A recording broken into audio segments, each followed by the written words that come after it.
1789 की गर्मियां। सोचिए, फ्रांस एक ऐसे देश की तरह था जिसके दो बिल्कुल अलग अलग चेहरे थे। एक तरफ महलों में जश्न और दावतें थीं, तो दूसरी तरफ गलियों में आम लोग भूख से तड़प रहे थे।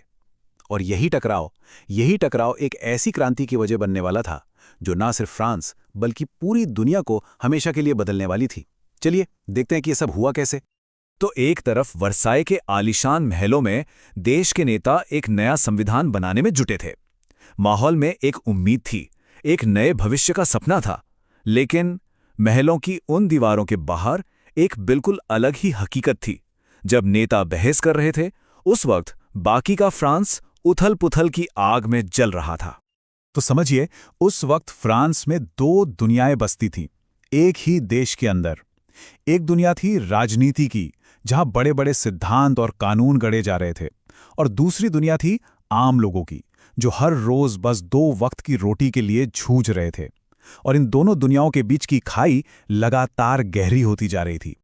पेरिस के आम लोगों के लिए तो जिंदगी मानो एक जंग बन चुकी थी। उस साल सर्दी इतनी भयानक पड़ी कि सारी फसलें तबाह हो गईं। नतीजा, रोटी जो गरीबों का पेट भरती थी, उसकी कीमतें आसमान छूने लगी। और तो और बेकरी वाले ज्यादा मुनाफे के लालच में अनाज दबा कर बैठ गए थे, जिससे लोगों का गुस्सा और भी भड़क उठा। तो अब पेरिस की सड़कों पर जो निराशा थी ना, वो धीरे धीरे गुस्से में बदल रही थी। और कहते हैं ना, जब भूखे पेट का गुस्सा भड़कता है तो वो एक क्रांति की आग बन जाता है। देखिए, हालात कितनी तेजी से बिगड़े। सब कुछ शुरू हुआ फसल बर्बाद होने से। फिर हुस्साई औरतों ने, जो अपने बच्चों को भूखा नहीं देख सकती थीं, बेकरियों पर हल्ला बोल दिया। जवाब में राजा ने क्या किया? बातचीत नहीं की, बल्कि पेरिस में सेना भेज दी। बस यहीं से बात हाथ से निकल गई और 14 जुलाई को गुस्साई भीड़ ने बैस्टिल के किले पर धावा बोल दिया, जो शाही जुल्म का सबसे बड़ा प्रतीक माना जाता था। लेकिन ये आग सिर्फ पेरिस तक ही नहीं रुकी। अरे नहीं, अब ये चिंगारी देहात तक, गांवों तक पहुंच चुकी थी, और वहां इसने एक नया और भी खतरनाक रूप ले लिया था। गांव में एक अफवाह फैली, और वो भी जंगल की आग की तरह। क्या अफवाह थी? कि जमींदारों ने लुटेरों के गिरोहों को बुलाया है ताकि वो किसानों की पकी हुई फसलें तबाह कर दें। अब सोचिए, इस अफवाह ने किसानों के मन में कैसा डर पैदा किया होगा, और इसी डर ने उन्हें अपनी हिफाजत के लिए हथियार उठाने पर मजबूर कर दिया। इस महान भय के माहौल में किसानों ने क्या किया?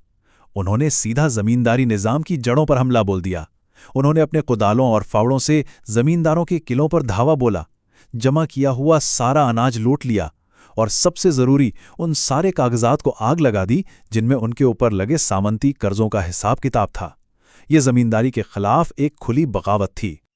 और अब कहानी का रुख उस मोड़ पर आता है जहां राजनीति का खेल और लोगों का गुस्सा दोनों मिलकर इतिहास का पन्ना पलटने वाले थे। तो अब देखिए, पेरिस में विद्रोह और गांव में महान भय। राजा लुई 16वें तो चारों तरफ से घिर चुके थे। उनके पास कोई और रास्ता बचा ही नहीं था। आखिरकार उन्हें अपनी विद्रोही प्रजा की ताकत के आगे झुकना पड़ा और नेशनल असेंबली को मान्यता देनी पड़ी। ये एक तरह से राजा की हार थी। 4 अगस्त 1789। इतिहास में इस तारीख को याद रखा जाता है। ये वो रात थी जिसने फ्रांस को हमेशा के लिए बदल दिया, और जिस रफ्तार से उस रात बदलाव हुए, वो तो किसी के भी होश उड़ाने के लिए काफी थे। तो सवाल ये है कि उस एक रात में आखिर बदला क्या? अरे, सब कुछ बदल गया। सदियों से चली आ रही जमींदारी प्रथा खत्म, चर्च को दिया जाने वाला टैक्स खत्म, अमीरों और पादरियों को जन्म से मिले खास अधिकार, वो भी एक झटके में खत्म कर दिए गए। समझिए, पुराने निजाम की पूरी इमारत एक ही रात में ढह गई। इन फैसलों का एक बहुत बड़ा नतीजा पैसों के मामले में भी निकला। जब चर्च की जमीनें जब्त की गईं, तो जानते हैं इससे सरकार के हाथ कितनी दौलत आई? कम से कम 2 अरब लीवरें। उस जमाने में ये एक बहुत बहुत बड़ी रकम थी।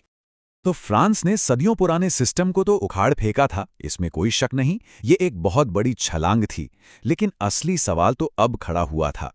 क्या इस उथल-पुथल के बाद एक शांत और मजबूत भविष्य की गारंटी थी, या ये तो किसी बड़े तूफान से पहले की शांति थी?